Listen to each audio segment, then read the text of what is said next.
Hello everyone. In this video lecture, I will do line by line Punjabi explanation of 10th class second chapter from main course book. And I hope this Punjabi explanation will be very helpful for you. Let's start. ਸਭ ਤੋਂ ਪਹਿਲਾਂ ਬੇਟਾ ਮੈਂ ਤੁਹਾਨੂੰ introduction ਇਸ chapter ਦੀ ਦੇ ਦੇਵਾਂ ਕਿ ਇਸ ਚੈਪਟਰ ਦੇ ਵਿੱਚ ਅਸੀਂ ਕੀ ਪੜਾਂਗੇ। ਇਸ ਚੈਪਟਰ ਵਿੱਚ ਲੇਖਕ ਵਿਗਿਆਨ ਦੇ ਉਦੇਸ਼ਾਂ ਅਤੇ ਇਸ ਦੇ ਅੰਤਿਮ ਟੀਚੇ ਦਾ ਵਿਸ਼ਲੇਸ਼ਣ ਕਰਦਾ ਹੈ। ਸਾਨੂੰ ਦੱਸਦਾ ਹੈ ਲੇਖਕ ਕਿ ਵਿਗਿਆਨ ਦਾ ਉਦੇਸ਼ ਕੀ ਹੋਣਾ ਚਾਹੀਦਾ ਹੈ ਤੇ ਨਾਲ ਹੀ ਉਹ ਕੀ ਕਹਿੰਦਾ ਹੈ ਕਿ ਵਿਗਿਆਨ ਨੇ ਹੁਣ ਤੱਕ ਖੁਦ ਨੂੰ ਭੌਤਿਕ ਚੀਜ਼ਾਂ ਤੱਕ ਹੀ ਸੀਮਿਤ ਰੱਖਿਆ ਹੈ। ਭੌਤਿਕ ਚੀਜ਼ਾਂ ਇੱਥੇ ਮੈਂ ਤੁਹਾਨੂੰ ਦੱਸ ਦੇਵਾਂ, ਜਿਵੇਂ ਸੂਈ ਤੋਂ ਲੈ ਕੇ ਜਹਾਜ਼ ਤੱਕ ਜਿੰਨੀਆਂ ਵੀ ਚੀਜ਼ਾਂ ਅਸੀਂ ਆਮ ਜੀਵਨ ਦੇ ਵਿੱਚ ਵਰਤਦੇ ਹਾਂ, ਇਹ ਭੌਤਿਕ ਚੀਜ਼ਾਂ ਹਨ। ਜਿਵੇਂ ਟੀਵੀ, ਫਰਿੱਜ, ਮੋਬਾਈਲ, ਜੋ ਵੀ ਸਾਡੀਆਂ ਜ਼ਰੂਰਤ ਦੀਆਂ ਚੀਜ਼ਾਂ ਹਨ, ਇਹ ਵਿਗਿਆਨ ਦੀ ਹੀ ਦੇਣ ਹਨ। ਵਿਗਿਆਨ ਨੇ ਹੀ ਮਨੁੱਖ ਨੂੰ ਇੰਨਾ ਯੋਗ ਬਣਾਇਆ ਕਿ ਇਹਨਾਂ ਸਾਰੀਆਂ ਚੀਜ਼ਾਂ ਨੂੰ ਉਹ ਬਣਾ ਸਕਦਾ ਹੈ। ਤੇ ਨਾਲ ਹੀ ਜੋ ਲੇਖਕ ਹੈ ਇਹ ਵੀ ਕਹਿੰਦਾ ਹੈ ਕਿ ਅਭੌਤਿਕ ਚੀਜ਼ਾਂ ਦੇ ਸੰਬੰਧ ਵਿੱਚ ਵਿਗਿਆਨ ਨੇ ਮਨੁੱਖ ਦੀ ਕੋਈ ਸਹਾਇਤਾ ਨਹੀਂ ਕੀਤੀ। ਅਭੌਤਿਕ ਚੀਜ਼ਾਂ ਕਿਹੜੀਆਂ ਹੁੰਦੀਆਂ ਹਨ ਬੇਟਾ? ਜਿਵੇਂ ਕਿਸੇ ਤੇ ਤਰਸ ਕਰਨਾ, ਜਾਂ ਸਾਡੇ ਵਿੱਚ ਸਹਿਨਸ਼ੀਲਤਾ ਹੋਣਾ, ਹੌਸਲਾ ਹੋਣਾ, ਨਿਆਂ ਦੀ ਭਾਵਨਾ, ਦਾਨ ਕਰਨ ਦੀ ਭਾਵਨਾ, ਜਾਂ ਦੂਜਿਆਂ ਪ੍ਰਤੀ ਹਮਦਰਦੀ। ਇਹ ਜੋ ਅਭੌਤਿਕ ਚੀਜ਼ਾਂ ਹਨ, ਇਹਨਾਂ ਦੇ ਸੰਬੰਧ ਵਿੱਚ ਵਿਗਿਆਨ ਕੁਝ ਵੀ ਨਹੀਂ ਕਰਦਾ। ਤੇ ਲੇਖਕ ਕਹਿੰਦਾ ਹੈ ਕਿ ਵਿਗਿਆਨ ਦਾ ਅੰਤਿਮ ਟੀਚਾ ਇਹੀ ਹੋਣਾ ਚਾਹੀਦਾ ਹੈ ਕਿ ਉਹ ਅਭੌਤਿਕ ਚੀਜ਼ਾਂ ਨੂੰ ਵੀ ਵਿਕਸਿਤ ਕਰੇ ਅਤੇ ਮਨੁੱਖ ਦੇ ਜੀਵਨ ਨੂੰ ਸਾਰਥਕ ਬਣਾਵੇ। ਤੇ ਨਾਲ ਲੇਖਕ ਇਹ ਵੀ ਆਸ ਕਰਦਾ ਹੈ ਕਿ ਵਿਗਿਆਨ ਮਨੁੱਖ ਦੇ ਦਿਮਾਗ ਦੀ ਕਾਰਜ ਪ੍ਰਣਾਲੀ ਵਿੱਚ ਸੁਧਾਰ ਜ਼ਰੂਰ ਲਿਆ ਦੇਵੇਗਾ ਅਤੇ ਇੱਕ ਦਿਨ ਮਨੁੱਖ ਨੂੰ ਕੀ ਹੈ, ਤਰਕ ਕਰਨ ਅਤੇ ਦੂਜਿਆਂ ਨੂੰ ਸਮਝਾਉਣ ਦੀ ਅਧਿਕ ਸ਼ਕਤੀ ਪ੍ਰਦਾਨ ਕਰ ਦੇਵੇਗਾ। ਤੇ ਨਾਲ ਕੀ ਆਸ ਕਰਦਾ ਹੈ ਪੋਇਟ ਕਿ ਮਨੁੱਖ ਦੇ ਕੋਲ ਤਦ ਇੰਨਾ ਤਰਕ ਅਤੇ ਇੰਨੀ ਸਹਾਨੁਭੂਤੀ ਹੋਵੇਗੀ ਕਿ ਯੁੱਧ ਸਦਾ ਦੇ ਲਈ ਹੀ ਖਤਮ ਹੋ ਜਾਣਗੇ। ਚਲੋ ਬੇਟਾ, ਆਪਾਂ ਲਾਈਨ ਟੂ ਲਾਈਨ ਇਸ ਲੈਸਨ ਨੂੰ ਪੜ੍ਹਦੇ ਹਾਂ ਤੇ ਵੇਖਦੇ ਹਾਂ ਕਿ ਇਸ ਲੈਸਨ ਵਿੱਚੋਂ ਸਾਨੂੰ ਕੀ ਕੁਝ ਸਿੱਖਣ ਨੂੰ ਮਿਲਦਾ ਹੈ। ਨੇਮ ਕੀ ਹੈ ਚੈਪਟਰ ਦਾ? Where is science taking us? Science ਸਾਨੂੰ ਕਿੱਥੇ ਲੈ ਕੇ ਜਾ ਰਹੀ ਹੈ। When man first began to think, ਜਦੋਂ ਮਨੁੱਖ ਨੇ ਪਹਿਲੀ ਵਾਰ ਸੋਚਣਾ ਸ਼ੁਰੂ ਕੀਤਾ, he asked himself the deepest of all questions, a question which you have undoubtedly asked yourself many times. What is the meaning of life?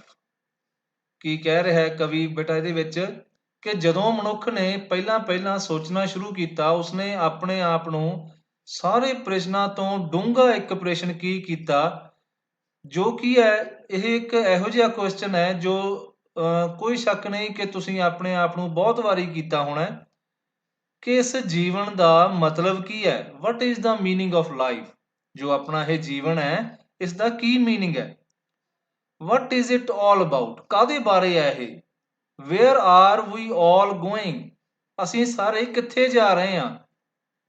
What drives man ever forward to work and worry?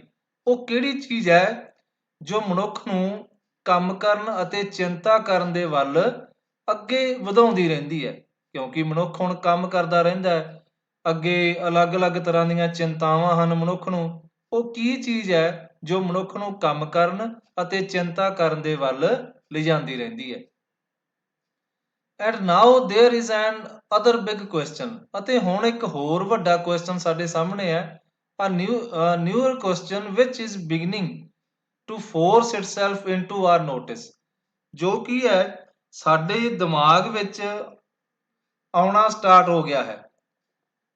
one that is not ages old, ਇੱਕ ਅਜਿਹਾ ਪ੍ਰਸ਼ਨ ਹੈ ਇਹ ਜੋ ਬਹੁਤਾ ਪੁਰਾਣਾ ਨਹੀਂ ਹੈ। that has not been with us since man first began to think, ਇਹ ਕੋਈ ਉਦੋਂ ਦਾ ਸਾਡੇ ਦਿਮਾਗ ਵਿੱਚ ਨਹੀਂ ਹੈ ਪ੍ਰਸ਼ਨ ਜਦ ਮਨੁੱਖ ਨੇ ਪਹਿਲਾਂ ਸੋਚਣਾ ਸ਼ੁਰੂ ਕੀਤਾ ਸੀ। ਜ਼ਿਆਦਾ ਪੁਰਾਣਾ ਕੁਐਸਚਨ ਨਹੀਂ ਹੈ, ਪਰ ਇਹ ਇੱਕ ਨਵਾਂ ਕੁਐਸਚਨ ਹੈ ਜੋ ਮਨੁੱਖ ਦੇ ਦਿਮਾਗ ਵਿੱਚ ਆਉਣਾ ਹੁਣ ਸਟਾਰਟ ਹੋ ਗਿਆ ਹੈ। Wear is science taking us? Ki question ਹੈ ਇਹ ਕਿ ਸਾਇੰਸ ਸਾਨੂੰ ਕਿੱਥੇ ਲੈ ਕੇ ਜਾ ਰਹੀ ਹੈ। First, wear is science taking us with regard to ethical and spiritual values? ਪਹਿਲੀ ਗੱਲ ਕੀ ਕਿ ਸਾਇੰਸ ਸਾਨੂੰ ਨੈਤਿਕ ਅਤੇ ਅਧਿਆਤਮਿਕ ਕਦਰਾਂ ਕੀਮਤਾਂ ਦੇ ਸੰਬੰਧ ਵਿੱਚ ਕਿੱਧਰ ਨੂੰ ਲੈ ਕੇ ਜਾ ਰਹੀ ਹੈ ਕਿ ਸਾਇੰਸ ਅਧਿਆਤਮਿਕ ਅਤੇ ਨੈਤਿਕ ਅਤੇ ਅਧਿਆਤਮਿਕ ਕਦਰਾਂ ਕੀਮਤਾਂ ਦੇ ਵੱਲ ਕੁਝ ਕਰ ਰਹੀ ਹੈ ਕਿ ਨਹੀਂ ਕਰ ਰਹੀ।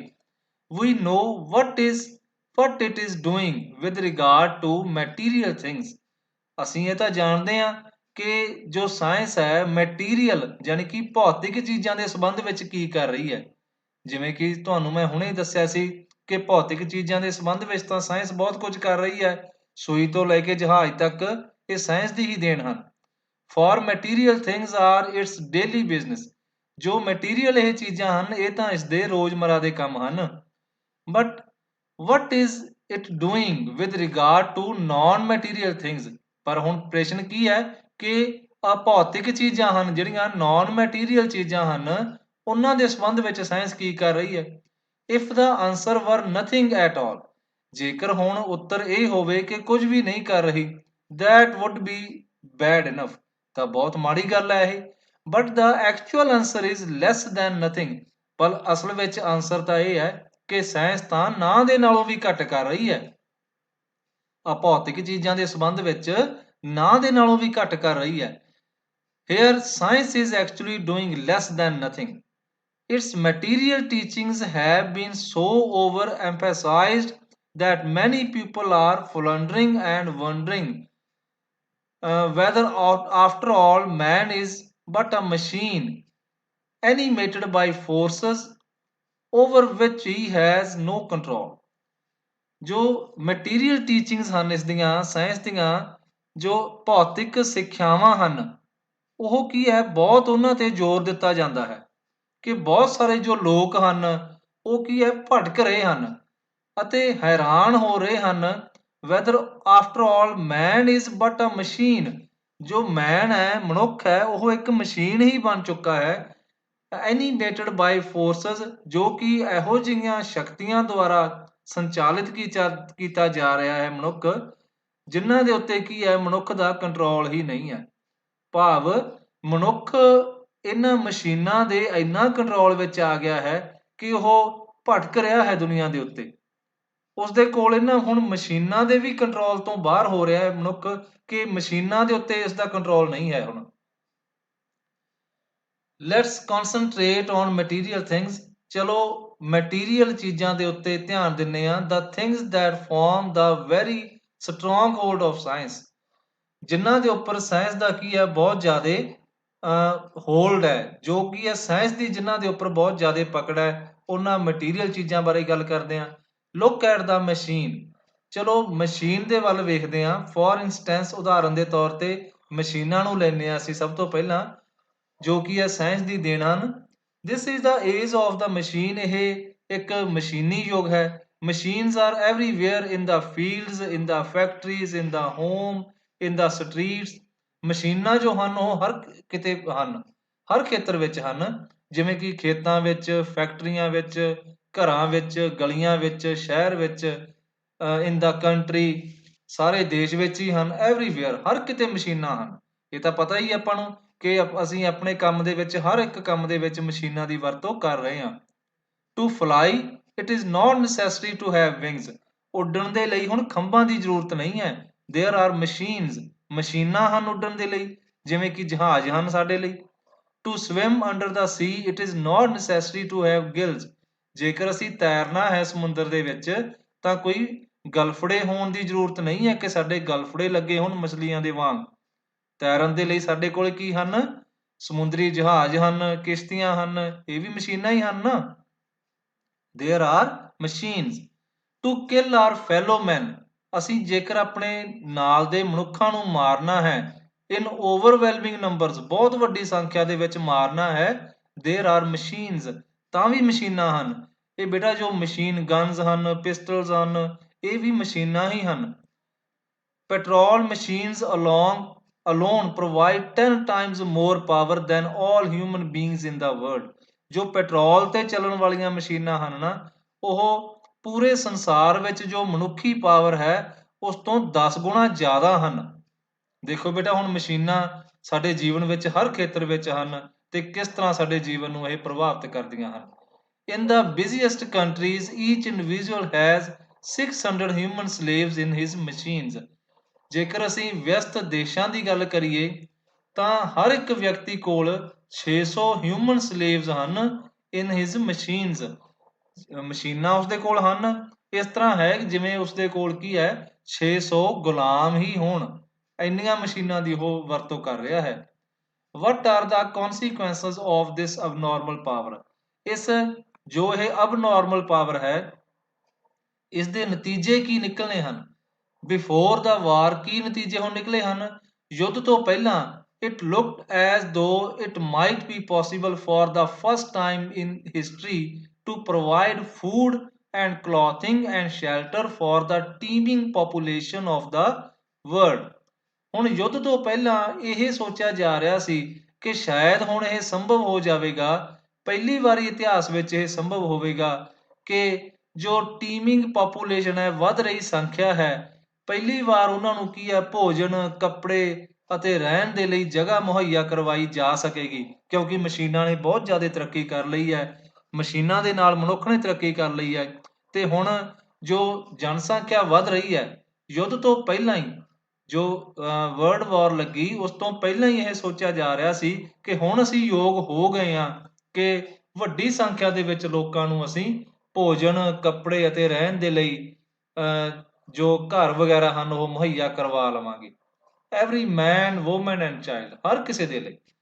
This would have been one of the greatest triumph of science. ਇਹ ਮਨੁੱਖ ਦੀ ਇੱਕ ਸਾਇੰਸ ਦੀ ਇੱਕ ਕੀ ਹੈ ਸਭ ਤੋਂ ਮਹਾਨ ਜਿੱਤ ਹੋਵੇਗੀ। And yet, ਅਤੇ ਫਿਰ ਵੀ many a time especially during the war, ਹੁਣ ਵੀ ਕੀ ਹੈ ਬਹੁਤ ਵਾਰੀ ਤੇ ਖਾਸ ਤੌਰ ਤੇ ਕੀ ਹੈ ਯੁੱਧ ਦੇ ਸਮੇਂ we have seen the world crammed full of food and people hungry. ਹੁਣ ਪਰ ਹੋਇਆ ਕੀ ਹੈ ਇਸ ਤੋਂ ਉਲਟ ਹੋਇਆ। ਕਈ ਵਾਰ ਤਾਂ ਅਸੀਂ ਯੁੱਧ ਦੇ ਸਮੇਂ ਵੀ ਕੀ ਵੇਖਦੇ ਹਾਂ ਕਿ ਭਾਵੇਂ ਦੀ ਜੋ ਇਹ ਸੰਸਾਰ ਹੈ ਭੋਜਨ ਦੇ ਨਾਲ ਭਰਿਆ ਪਿਆ ਹੈ, ਬਹੁਤ ਸਾਰਾ ਭੋਜਨ ਇਸ ਸੰਸਾਰ ਵਿੱਚ ਅਸੀਂ ਮਸ਼ੀਨਾਂ ਦੇ ਨਾਲ ਬਣਾ ਲਿਆ ਹੈ। ਜਿਸ ਤਰ੍ਹਾਂ ਬੇਟਾ ਪਹਿਲਾਂ ਖੇਤੀ ਹੁੰਦੀ ਸੀ ਇੰਨੀ ਪੈਦਾਵਾਰ ਨਹੀਂ ਹੁੰਦੀ ਸੀ, ਪਰ ਅੱਜ ਕੱਲ੍ਹ ਕੀ ਹੈ ਮਸ਼ੀਨਾਂ ਦੀ ਸਹਾਇਤਾ ਦੇ ਨਾਲ ਅਸੀਂ ਕੀ ਹੈ ਸਾਡੇ ਕੋਲ ਟਰੈਕਟਰ ਹਨ ਜਾਂ ਹੋਰ ਮਸ਼ੀਨਾਂ ਹਨ, ਬਹੁਤ ਵੱਡੀ ਅਸੀਂ ਮਾਤਰਾ ਦੇ ਵਿੱਚ ਭੋਜਨ ਪੈਦਾ ਕਰ ਲੈਂਦੇ ਹਾਂ। ਪਰ ਹੁੰਦਾ ਕੀ ਹੈ ਜੋ ਅਸੀਂ ਸੋਚਿਆ ਸੀ ਕਿ ਲੋਕਾਂ ਕੋਲ ਬਹੁਤ ਸਾਰਾ ਭੋਜਨ ਹੋ ਜਾਵੇਗਾ, ਪਰ ਉਸ ਤਰ੍ਹਾਂ ਹੋ ਨਹੀਂ ਰਿਹਾ। ਕਿਉਂ ਨਹੀਂ ਹੋ ਰਿਹਾ? ਕਿਉਂਕਿ ਇਨਸਾਨ ਲਾਲਚੀ ਹੋ ਗਿਆ ਹੈ ਅੱਜ ਕੱਲ੍ਹ। ਉਹ ਕੀ ਹੈ ਭੋਜਨ ਨੂੰ ਇਕੱਠਾ ਕਰ ਲੈਂਦਾ ਹੈ। ਮੰਨੋ ਇੱਥੇ ਜਿਵੇਂ ਇੱਕ ਯੁੱਧ ਦੀ ਉਦਾਹਰਨ ਦਿੱਤੀ ਹੈ, ਯੁੱਧ ਦੇ ਸਮੇਂ ਤਾਂ ਇਹ ਦੇਖਣ ਨੂੰ ਮਿਲਿਆ ਹੈ ਕਿ ਸੰਸਾਰ ਦੇ ਵਿੱਚ ਭੋਜਨ ਤਾਂ ਭਾਵੇਂ ਦੀ ਬਹੁਤ ਹੈ, ਸੰਸਾਰ ਕੀ ਹੈ ਕ੍ਰੈਮਡ ਫੁੱਲ ਹੈ, ਭਰਿਆ ਪਿਆ ਹੈ ਭੋਜਨ ਦੇ ਨਾਲ, ਪਰ ਲੋਕ ਕੀ ਹੈ ਭੁੱਖੇ ਹਨ। ਯੁੱਧ ਦੇ ਸਮੇਂ ਆਮ ਤੌਰ ਤੇ ਕੀ ਦੇਖਣ ਨੂੰ ਮਿਲਦਾ ਹੈ ਬੇਟਾ, ਜਿਵੇਂ ਯੁੱਧ ਲੱਗਣਾ ਹੈ ਅਤੇ ਜੋ ਕਈ ਲਾਲਚੀ ਲੋਕ ਹੁੰਦੇ ਹਨ, ਵਪਾਰੀ ਲੋਕ ਕਈ ਲਾਲਚੀ ਕੀ ਕਰਦੇ ਹਨ ਅਨਾਜ ਇਕੱਠਾ ਕਰਕੇ ਆਪਣੇ ਗੋਡਾਊਨਸ ਦੇ ਵਿੱਚ ਇਕੱਠਾ ਕਰ ਲੈਂਦੇ ਹਨ, ਜਮ੍ਹਾਂ ਕਰ ਲੈਂਦੇ ਹਨ। ਮਾਰਕੀਟ ਦੇ ਵਿੱਚ, ਬਾਜ਼ਾਰ ਦੇ ਵਿੱਚ ਉਹ ਉਸ ਨੂੰ ਨਹੀਂ ਕੱਢਦੇ। ਅਤੇ ਜਦ ਯੁੱਧ ਦੇ ਸਮੇਂ ਕੀ ਹੁੰਦਾ ਹੈ ਅਸੀਂ ਫਸਲਾਂ ਨਹੀਂ ਬੀਜ ਸਕਦੇ, ਲੋਕਾਂ ਨੂੰ ਅੰਦਰ ਰਹਿਣਾ ਪੈਂਦਾ ਹੈ ਆਪਣੇ ਘਰਾਂ ਵਿੱਚ, ਤੇ ਉਹ ਕੀ ਕਰਦੇ ਹਨ ਉਸ ਸਮੇਂ ਫਿਰ ਉਹ ਕੀ ਕਰਦੇ ਆ ਯੁੱਧ ਤੋਂ ਬਾਅਦ ਜਦ ਅਸੀਂ ਕੋਈ ਫਸਲ ਨਹੀਂ ਬੀਜ ਸਕੇ, ਬਿਲਕੁਲ ਘਰਾਂ ਵਿੱਚ ਬੈਠਣਾ ਪਿਆ, ਤੇ ਜੋ ਵਪਾਰੀ ਲੋਕਾਂ ਨੇ ਭੋਜਨ ਆਪਣੇ ਕੋਲ ਜਮ੍ਹਾਂ ਕਰਕੇ ਰੱਖਿਆ ਹੁੰਦਾ ਆਪਣੇ ਗੋਡਾਊਨਸ ਦੇ ਵਿੱਚ, ਉਦੋਂ ਉਹ ਕੀ ਕਰਦੇ ਆ ਮਹਿੰਗੇ ਮੁੱਲ ਵਿੱਚ ਵੇਚਦੇ ਹਨ। ਇਸ ਤਰ੍ਹਾਂ ਲੋਕ ਕੀ ਹੈ ਲਾਲਚੀ ਹੋ ਜਾਂਦੇ ਹਨ। For that is the way of science, ਇਹੀ ਸਾਇੰਸ ਦਾ ਢੰਗ ਹੈ ਐਂਡ ਦਾ ਮਸ਼ੀਨ ਏਜ। ਇਹ ਵੇਖੋ ਬੇਟਾ ਹੁਣ ਮਸ਼ੀਨੀ ਯੁੱਗ ਦਾ ਸਾਨੂੰ ਕੀ ਹੈ ਫਾਇਦਾ ਹੋਣ ਦੀ ਬਜਾਏ ਕੀ ਨੁਕਸਾਨ ਹੋਇਆ। ਜਿਵੇਂ ਜਿਵੇਂ ਭੋਜਨ ਦੀ ਬਹੁਤ ਜ਼ਿਆਦਾ ਮਾਤਰਾ ਪੈਦਾ ਤਾਂ ਅਸੀਂ ਕਰ ਲਈ, ਪਰ ਨਾਲ ਦੀ ਨਾਲ ਕੀ ਹੋਇਆ ਲੋਕ ਲਾਲਚੀ ਵੀ ਹੋ ਗਏ, ਉਹਨਾਂ ਨੇ ਆਪਣੇ ਗੋਡਾਊਨਸ ਦੇ ਵਿੱਚ ਉਹੀ ਅਨਾਜ ਇਕੱਠਾ ਕਰਕੇ ਜਮ੍ਹਾਂ ਕਰਕੇ ਰੱਖ ਲਿਆ ਅਤੇ ਬਾਅਦ ਵਿੱਚ ਕੀ ਕੀਤਾ ਉਹਨਾਂ ਨੇ ਮਹਿੰਗੇ ਭਾਅ ਉੱਤੇ ਵੇਚਣਾ ਸਟਾਰਟ ਕਰ ਦਿੱਤਾ।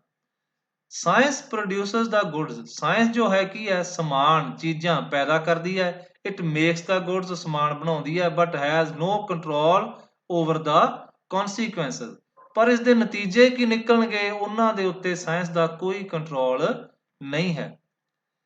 The machine age gives us year by year more or of leisure.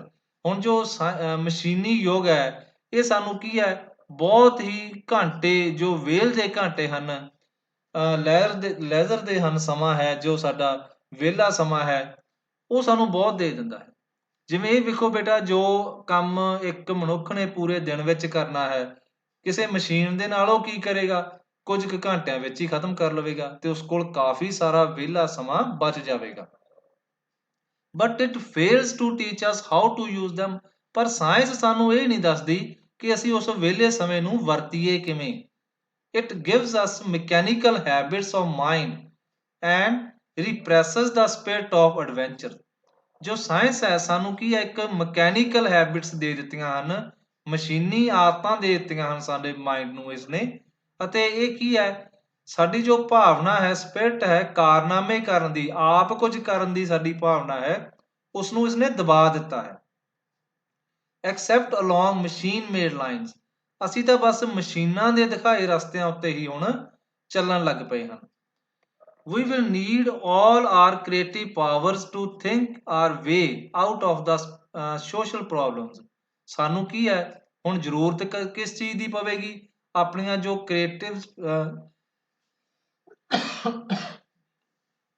Creative powers ਹਨ, ਉਹਨਾਂ ਨੂੰ ਸੋਚਣ ਦੀ ਜ਼ਰੂਰਤ ਪਵੇਗੀ, ਸਾਡੇ ਆਪਣੀ ਕ੍ਰੀਏਟੀਵਿਟੀ ਨੂੰ ਵਰਤਣ ਦੀ ਜ਼ਰੂਰਤ ਪਵੇਗੀ ਸਮਾਜਿਕ ਸਮੱਸਿਆਵਾਂ ਦੇ ਵਿੱਚੋਂ ਨਿਕਲਣ ਦੇ ਲਈ। Which science has created for us. Science ਨੇ ਜੋ ਇਹ ਸਮਾਜਿਕ ਸਮੱਸਿਆਵਾਂ ਪੈਦਾ ਕਰ ਦਿੱਤੀਆਂ ਹਨ ਨਾ ਸਾਡੇ ਲਈ, ਹੁਣ ਜਿਵੇਂ ਵਿਹਲਾ ਸਮਾਂ ਤਾਂ ਦੇਤਾ, ਪਰ ਉਸ ਵਿਹਲੇ ਸਮੇਂ ਨੂੰ ਅਸੀਂ ਸਹੀ ਢੰਗ ਨਾਲ ਵਰਤ ਨਹੀਂ ਰਹੇ। ਉਸ ਕਈ ਵਾਰ ਕੀ ਕਰਦੇ ਹਨ, ਕਹਿੰਦੇ ਆ ਨਾ ਕਿ ਵਿਹਲਾ ਜੋ ਮਾਈਂਡ ਹੁੰਦਾ ਉਹ ਸ਼ੈਤਾਨ ਦਾ ਘਰ ਹੁੰਦਾ, ਤੇ ਵਿਹਲਾ ਸਮਾਂ ਤਾਂ ਦੇ ਦਿੱਤਾ ਸਾਨੂੰ, ਪਰ ਉਸ ਵਿਹਲੇ ਸਮੇਂ ਨੂੰ ਅਸੀਂ, ਬਹੁਤ ਸਾਰੇ ਲੋਕ ਜੋ ਹਨ ਗਲਤ ਯੂਜ਼ ਕਰਦੇ ਹਨ, ਤੇ ਜੋ ਸਮਾਜਿਕ ਸਮੱਸਿਆਵਾਂ ਪੈਦਾ ਹੋ ਗਈਆਂ ਹਨ, ਉਹਨਾਂ ਨੂੰ ਹੁਣ ਅਸੀਂ ਕਿਵੇਂ ਹੱਲ ਕਰ ਸਕਦੇ ਹਾਂ, ਜੇਕਰ ਅਸੀਂ ਆਪਣੇ ਮਾਈਂਡ ਤੋਂ ਕੰਮ ਲਈਏ, ਆਪਣੀ ਕ੍ਰੀਏਟਿਵ ਪਾਵਰਸ ਤੋਂ ਕੰਮ ਲਈਏ, ਚੰਗੀ ਤਰ੍ਹਾਂ ਅਸੀਂ ਸੋਚੀਏ ਕਿ ਅਸੀਂ ਉਸ ਸਮੇਂ ਨੂੰ ਕਿਵੇਂ ਵਰਤਣਾ ਹੈ, ਫੇਰ ਹੀ ਅਸੀਂ ਕੀ ਹੈ, ਇਹਨਾਂ ਸਮਾਜਿਕ ਸਮੱਸਿਆਵਾਂ ਵਿੱਚੋਂ ਨਿਕਲ ਸਕਦੇ ਹਾਂ। ਸਾਇੰਸ 'ਚ ਇਸ ਦਾ ਕੋਈ ਹੱਲ ਸਾਨੂੰ ਨਹੀਂ ਦੱਸਦੀ। It is science that has given us the unexpected redistribution of the age groups. ਹੁਣ ਇੱਕ ਸਮੱਸਿਆ ਇਹ ਦੇਖੋ ਬੇਟਾ, ਕਿ ਸਾਇੰਸ ਨੇ ਸਾਨੂੰ ਕੀ ਦਿੱਤੀ ਹੈ, ਇੱਕ ਅਨਐਕਸਪੈਕਟਡ ਰੀਡਿਸਟ੍ਰੀਬਿਊਸ਼ਨ, ਜਿਸ ਦੀ ਅਸੀਂ ਆਸ ਹੀ ਨਹੀਂ ਕੀਤੀ ਸੀ, ਇਹੋ ਜਿਹੀ ਗਲਤ ਵੰਡ ਕਰ ਦਿੱਤੀ ਹੈ ਏਜ ਗਰੁੱਪਸ ਦੇ ਵਿੱਚ। Almost every year some modern drug adds a little more to the average span of life. ਹੁਣ ਵੇਖੋ, ਹਰ ਸਾਲ ਨਵੀਆਂ ਕੁਝ ਦਵਾਈਆਂ ਦੀ ਖੋਜ ਹੋ ਜਾਂਦੀ ਹੈ, ਜਿਸ ਨਾਲ ਕੀ ਹੈ, ਜੋ ਐਵਰੇਜ ਪੱਧਰ, ਮਨੁੱਖੀ ਜੀਵਨ ਦਾ ਐਵਰੇਜ ਪੱਧਰ ਮਿਥਿਆ ਗਿਆ ਕਿ ਮਨੁੱਖ ਇੰਨੇ ਸਾਲਾਂ ਤੱਕ ਜਿਉਂਦਾ ਰਹੇਗਾ, ਉਸ ਦੇ ਵਿੱਚ ਵਾਧਾ ਕਰ ਦਿੰਦੀਆਂ ਹਨ ਇਹ ਦਵਾਈਆਂ, ਕਿਉਂਕਿ ਇਹ ਕੀ ਹੈ, ਮਨੁੱਖ ਨੂੰ ਮਰਨ ਨਹੀਂ ਦਿੰਦੀਆਂ। Until the upper age is over crowded. ਹੁਣ ਕੀ ਹੈ, ਜੋ ਅਪਰ ਏਜ ਹੈ, ਵੱਡੀ ਉਮਰ ਦੇ ਲੋਕ ਹਨ, ਉਹਨਾਂ ਦੀ ਭੀੜ ਜ਼ਿਆਦਾ ਹੁੰਦੀ ਜਾ ਰਹੀ ਹੈ, ਕਿਉਂਕਿ ਸਾਇੰਸ ਨੇ ਤਰੱਕੀ ਇੰਨੀ ਕਰ ਲਈ ਹੈ, ਨਵੀਆਂ ਦਵਾਈਆਂ ਦੀ ਖੋਜ ਹੋ ਗਈ ਹੈ, ਅਤੇ ਜੋ ਵੱਡੀ ਉਮਰ ਦੇ ਲੋਕ ਹਨ, ਉਹਨਾਂ ਦਾ ਗਰੁੱਪ ਕੀ ਹੈ, ਵੱਧਦਾ ਹੀ ਜਾ ਰਿਹਾ ਹੈ। In the United States for instance, ਜੇਕਰ ਅਸੀਂ ਉਦਾਹਰਨ ਲਈਏ ਯੂਨਾਈਟਿਡ ਸਟੇਟਸ ਦੀ, there are already 9 million people over the age of 60। ਜਿੱਥੇ ਕੀ ਹਨ, 9 ਮਿਲੀਅਨ ਲੋਕ ਹਨ, ਕਿੰਨੀ ਏਜ ਤੋਂ ਉੱਪਰ ਹਨ, ਜੋ 60 ਸਾਲ ਦੀ ਉਮਰ ਤੋਂ ਉੱਤੇ ਹਨ, ਉਹ 9 ਮਿਲੀਅਨ ਲੋਕ ਹਨ। 1 ਮਿਲੀਅਨ ਦੇ ਵਿੱਚ ਬੇਟਾ 10 ਲੱਖ ਹੁੰਦੇ ਹਨ, ਤੇ 9 ਮਿਲੀਅਨ ਕਿੰਨੇ ਹੋ ਗਏ, 90 ਲੱਖ ਲੋਕ ਜੋ ਹਨ, ਉਹ 60 ਸਾਲ ਦੀ ਉਮਰ ਤੋਂ ਉੱਤੇ ਹਨ। ਦਿਸ ਟਾਕ ਵਾਜ਼ ਡਿਲੀਵਰ ਅਰਾਊਂਡ ਦਾ 1950s। 1950 ਵਿੱਚ ਇਹ ਗੱਲ ਕੀਤੀ ਗਈ ਸੀ, ਇਹ ਭਾਸ਼ਣ ਦਿੱਤਾ ਗਿਆ ਸੀ ਕਿ 90 ਲੱਖ ਲੋਕ ਕੀ ਹਨ, ਯੂਨਾਈਟਿਡ ਸਟੇਟਸ ਦੇ ਵਿੱਚ 60 ਸਾਲ ਦੀ ਉਮਰ ਤੋਂ ਉੱਤੇ ਹਨ। ਇਨ 15 years time this number will reach the astonished figure of 45 million। ਦੇਖੋ ਬੇਟਾ, ਅੱਗੇ 15 ਸਾਲਾਂ ਦੇ ਵਿੱਚ ਕਹਿੰਦੇ ਇਹ ਜੋ ਸੰਖਿਆ ਹੈ, ਉਹ ਕੀ ਹੈ, ਅਸਧਾਰਨ ਫਿਗਰ ਤੱਕ ਪਹੁੰਚ ਗਈ ਹੋਵੇਗੀ, ਕਿੰਨਾ, 45 ਮਿਲੀਅਨ, ਯਾਨੀ ਕਿ 4.5 ਕਰੋੜ ਤੱਕ ਇਹ ਸੰਖਿਆ ਜੋ 60 ਸਾਲ ਤੋਂ ਉੱਤੇ ਦੀ ਏਜ ਦੇ ਲੋਕ ਹਨ, ਉਹ ਪਹੁੰਚ ਗਏ ਹਨ। Who is to keep them? ਹੁਣ ਕੌਣ ਇਹਨਾਂ ਦੀ ਦੇਖਭਾਲ ਕਰੇਗਾ? It will need some readjustment। ਹੁਣ ਕੀ ਹੈ, ਇਸ ਦੇ ਲਈ ਤਾਂ ਕੋਈ ਸਾਨੂੰ ਰੀਐਡਜਸਟਮੈਂਟ ਕਰਨਾ ਹੀ ਪੈਣਾ ਨਾ, ਕੋਈ ਪ੍ਰਬੰਧ ਕਰਨਾ ਹੀ ਪਵੇਗਾ। ਇਹ ਦੇਖੋ ਸਾਇੰਸ ਨੇ ਇੱਕ ਤਾਂ ਫਾਇਦਾ ਕੀ ਕੀਤਾ ਕਿ ਕਿਸੇ ਨੂੰ ਮਰਨ ਨਹੀਂ ਦਿੱਤਾ, ਪਰ ਉਹਦੇ ਨਾਲ ਨੁਕਸਾਨ ਕੀ ਹੋ ਗਿਆ? ਇੱਕ ਜੋ ਵੱਡੀ ਉਮਰ ਦੇ ਲੋਕ ਸਨ ਉਹਨਾਂ ਦੀ ਗਿਣਤੀ ਜ਼ਿਆਦਾ ਵੱਧ ਗਈ, ਉਹਨਾਂ ਦੇ ਲਈ ਹੁਣ ਭੋਜਨ ਦੀ ਵੀ ਜ਼ਰੂਰਤ ਹੈ, ਹੋਰ ਵੀ ਬਹੁਤ ਸਾਰੀਆਂ ਜ਼ਰੂਰਤਾਂ ਹਨ ਉਹਨਾਂ ਦੀਆਂ। ਇਹਨਾਂ ਗੱਲਾਂ ਦਾ ਹੱਲ ਸਾਇੰਸ ਨੇ ਸਾਨੂੰ ਨਹੀਂ ਦੱਸਿਆ। ਇਸ ਤਰ੍ਹਾਂ ਇੱਕ ਪ੍ਰੋਬਲਮ ਸਾਇੰਸ ਨੇ ਸਾਡੇ ਲਈ ਖੜੀ ਕਰ ਦਿੱਤੀ, ਜਿਸ ਦਾ ਸਾਡੇ ਕੋਲ ਕੋਈ ਹੱਲ ਨਹੀਂ ਹੈ, ਜੋ ਸਾਇੰਸ ਸਾਨੂੰ ਹੱਲ ਇਹ ਨਹੀਂ ਦੱਸਦੀ। And so science goes on raising it's problem. ਇਸ ਤਰ੍ਹਾਂ ਜੋ ਸਾਇੰਸ ਹੈ ਆਪਣੀਆਂ ਸਮੱਸਿਆਵਾਂ ਜੋ ਕਿ ਇਹ ਵਧਾਉਂਦੀ ਹੀ ਜਾ ਰਹੀ ਹੈ, compared with R fundamental question what is life. ਜੇਕਰ ਅਸੀਂ ਤੁਲਨਾ ਕਰੀਏ ਨਾ ਆਪਣੇ ਇੱਕ ਆਧਾਰਿਕ ਸਾਡਾ ਜੋ ਕੁਐਸਚਨ ਸੀ ਕਿ ਜੀਵਨ ਕੀ ਹੈ, ਉਹਦੇ ਨਾਲ ਤੁਲਨਾ ਕਰੀਏ, these problems may seem to be of less importance। ਇਹਨਾਂ ਸਮੱਸਿਆਵਾਂ ਜੋ ਇਹ ਸਮੱਸਿਆਵਾਂ ਹਨ ਉਹ ਘੱਟ ਮਹੱਤਵਪੂਰਨ ਲੱਗਦੀਆਂ ਹਨ, but they are not really so। ਪਰ ਇਸ ਤਰ੍ਹਾਂ ਨਹੀਂ ਹੈ। What is happening is that science is creating problems faster than they can be solved। ਹੁਣ ਹੋ ਕੀ ਰਿਹਾ ਹੈ ਅਸਲ ਵਿੱਚ? ਸਾਇੰਸ ਸਾਡੇ ਲਈ ਕੀ ਹੈ, ਇੰਨੀਆਂ ਸਮੱਸਿਆਵਾਂ, ਇੰਨੀ ਤੇਜ਼ੀ ਨਾਲ ਸਮੱਸਿਆਵਾਂ ਪੈਦਾ ਕਰ ਰਹੀ ਹੈ, ਉਨੀ ਤੇਜ਼ੀ ਨਾਲ ਉਹਨਾਂ ਨੂੰ ਹੱਲ ਨਹੀਂ ਕੀਤਾ ਜਾ ਸਕਦਾ। Man is struggling in a sort of vicious circle।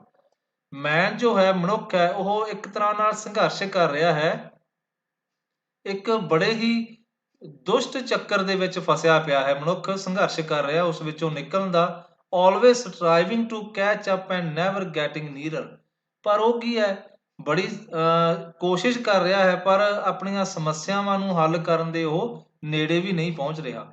and there are no signs that the glut of discoveries is coming to an end।